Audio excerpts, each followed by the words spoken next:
Hi అండి. ఈ పిండి మిశ్రమాన్ని నేనే తయారు చేసుకున్నాను. ఆలు మిక్సింగ్ చోడుజావ పిండి.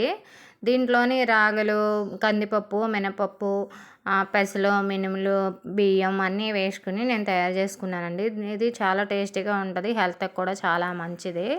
దీన్ని కూడా నేను జల్లించుకొని పక్కన పెట్టుకొని స్టవ్ మీద 2 గ్లాసులు వాటర్ వేసుకొని మరిగించుకున్నానండి. దాంట్లోనే కొంచెం కల్లుప్పు వేసుకున్నాను.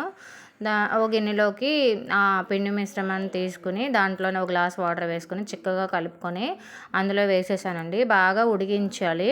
బాగా కొతకొతలాడి పొంగుతున్నప్పుడు స్టవ్ ఆఫ్ చేసేసుకొని పక్కన పెట్టేసుకొని ఒక 5 నిమిషాలు చల్లారిన తర్వాత ఒక కప్పు పెరుగును కూడా అందులో వేసేసుకోవాలి.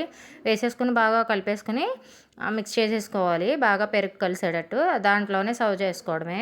దేంట్లోన చాలా టేస్టీగా ఉంటుందండి. హెల్త్‌కి కూడా చాలా మంచిది. ఇది ఫుల్ వీడియో కావాలంటే మీకు నెక్స్ట్ వీడియోలో పెడతాను.